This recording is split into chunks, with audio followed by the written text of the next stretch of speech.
What is going on, beautiful people? Welcome to another episode of the Narcissists Code. I'm your favorite self-aware narcissist, Mr. Lee Hammock, better known as Mental Healness, across all social media platforms. If this is your first time seeing my face or hearing my voice, I'm a diagnosed narcissist. I use my platform on social media to raise awareness for NPD, get more people into therapy, like myself, 5 years strong, and also validate the victims, survivors, and the thrivers of said disorder, said traits, toxic people, whatever. Today's episode is going to be about why do narcissists make you question your reality? Why do narcissists lie so much? Why do narcissists gaslighting pretty much. We talk about gaslighting and making you question your reality and things like that. So first and foremost, I know a lot of people ask me, are all narcissists compulsive liars? And why do narcissists lie so much? I'm like, look, the reason narcissists lie so much is because this is my own perspective. This is not any science books or anything like that. I know people go, my narcissist. You get the other narcissists to watch the video and just say something very similar and just argue. Like, this is not, I think it's about control. It's about control. Lying is about control, controlling the narrative. A lot of narcissistic people will lie. Toxic people will lie when the truth will suffice. The truth works here. Like, the truth fits. It's like a puzzle. It's like trying to fit a round peg into a square hole. We have the square peg, but you know what? We're gonna try to make the round peg fit just for fun, just for control. Nobody's gonna tell me what to do, including the laws of physics and science. And this is how it goes right there with a lot of narcissists and toxic people. But another thing, like I said, the questioning reality, I think people don't. The truth is not the goal for a lot of narcissists and toxic people. I'll just say that right there. The truth is not the goal. Telling the truth is not the goal. The actual truth is not the goal. So narcissistic people make you question your reality, gaslight you, manipulate you, whatever, into believing something different, or just questioning the truth. Like, that's why I tell people all the time, like, when you have evidence or proof that a narcissistic person has done something to you. And what I mean by done something to you, like they cheated on you, they lied to you, they stole from you, you have proof of it and whatnot. So with this proof, you don't, like, when you have proof of them doing something that they lied about, doing something that they might be trying to get away with, you don't need to, present it to that narcissistic person. And the reason why is the truth is not the goal. Like, the narcissist knows the truth. The narcissistic person knows the difference. They know the difference between right and wrong. They know what the truth is. They know the truth that matters. I tell that to people all the time. People, like I said, they know what the truth is. They know the difference between right and wrong. So the goal is not to tell you the truth. The goal is to get you to question your reality. The goal is to get you to question your loyalty, your authenticity, your sources, your resources. Whoever gave you this evidence, whoever gave you this proof, we're going to make you question them and things like that. So making you question your reality is kind of a power trip, y'all. Just like lying sometimes is a power trip. Making you question your reality is sometimes almost as equally a power trip. They'll mess with you, y'all. I'm gonna put it out there. They will mess with me. Bit my tongue. They will mess with you on purpose, just to get a kick out of it, just to laugh later, just to slyly smirk in front of you and things like that. They'll do a lot of different things like that, y'all, just to be in control.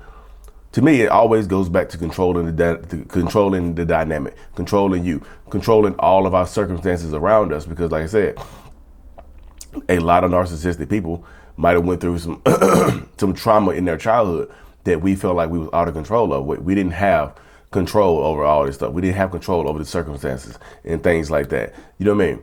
So when we grow up, we want to control everything around us to protect us, to have this protection, to have this shield around us and things like that. So controlling what you think, controlling what you feel, controlling how you act, how you react I'm just telling you, it is a power trip by a narcissist or a toxic person. It just is.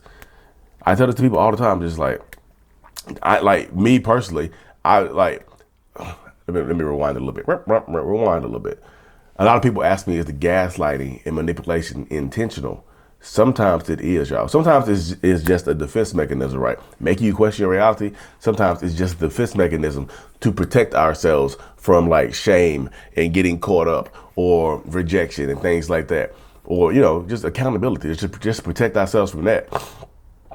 So while we're trying to protect ourselves from that, we jump into these, like, our brain automatically, the narcissistic part of our brain jumps into high gear and starts it's just super high. When I say high gear, I mean just turning a mile a minute, just going super fast, trying to concoct scenarios. That's where a lot of times you know the term word salad, where you get a lot of narcissists and toxic people that just start saying words that don't make sense. They just kind of going in circles and talking. You're like, what are you talking? And you're right there confused. You're like, what are you talking about? Like, you're not even making any sense. That word salad is like it's like the word the word salad is pretty much like the narcissist buffering.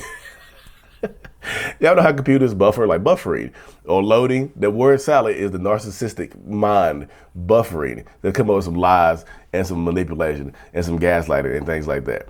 So when you see a narcissist using word salad, they're buffering, trying to confuse you even more so they can think of something more logical sometimes, or something that's more believable.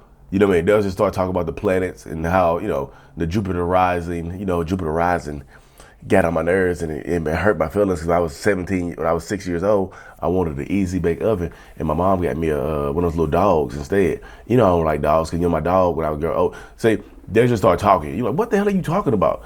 Making you question your reality, make you go driving you crazy. Because like two of the main things I've heard, like two of the most repeated statements I've heard since I've been doing this are, number one, we were in an on and off relationship, and number two, I feel like I'm going crazy. And the number two statement I heard when I'm doing my one-on-ones over Zoom is, I felt like I was going crazy. I think I'm going crazy. Please tell me I'm not going crazy. Because you've been questioning your reality for a long time. You'll have evidence, you'll have proof, you present it to that narcissistic person, they'll concoct some crazy ass story that's almost believable. The story is damn near, you're like, well, it sounds like poppycock, but you know what I mean? It's kind of believable. I get it though. And now you questioning your picture. Now you questioning the screenshots and evidence and things like that. I'm telling you, I talked to too many people that have been through similar circumstances and things like that, just to get everything joined around and things like that. So if you're dealing with a narcissistic person, toxic person, whatever, don't you know what the truth is. Well, you told us why they do it and tell us how to combat it. Do not, the one rule of combating gaslighting, manipulation, and lying is do not argue the truth. Do not argue proof. You don't, that's the number one way to do it. Why are you arguing the truth? Why? Seriously, you don't have to argue the truth, y'all. If y'all have first of all, if you have a physically violent, intimidating, narcissistic person that you think will beat your ass, you might need to leave them anyway. You probably need to leave them anyway before they take your life. But if some of them are dangerous, some of them can go crazy. But like I said, don't argue the truth. If you have proof, if you have evidence, you don't have to present it to them. I know y'all want the narcissistic person to try to hold them accountable. You want them to feel something. You want to let them know how they hurt you or how they made you feel and stuff like that. Yeah, I can guarantee you, they know they hurt you. I can guarantee you, they know how you feel. And sometimes they just do not care, because most narcissistic people are out here trying to make themselves happy at pretty much at the expense of others. You know what I mean? They don't care. To be realistic, they don't care about your feelings when they're trying to make themselves happy. And that's not me trying to hurt your feelings, but that's me being realistic, because they don't care. Would you cheat on somebody? If you truly cared about somebody, loved somebody to death, they were your person, would you cheat on somebody like that? If you have, did you really care about that person? Because now I know everybody's like, well, narcissists cheat so much. Yeah, I've talked to so many empaths or codependent people who have cheated as well. I was just like, yeah, you see? So you have to get to that point. Do not argue the truth, y'all. You have proof, you have evidence. You know what I mean? If you needed to present it, and just keep it moving. Y'all don't need, like I said, you don't need a confession. You don't police lock people up all the time without confessions. If they have enough evidence, sometimes they have to go to court and argue the truth, because people make it's just like a police situation. Police have you on camera committing a crime. Hey, if you confess to this crime, we have all this proof, we have all this evidence, just confess, it'll go easier on you. No, let's go to trial. So that's literally the criminal in that situation wants to argue the truth, wants to argue the facts, and somehow, some way, sometimes, like in real life, find a loophole to get out of it. But that's how it goes, y'all. Anyways, y'all, thank y'all for tuning into another episode. I truly appreciate every single one of y'all. Like and subscribe for more. And as always, mental illness is out. Peace.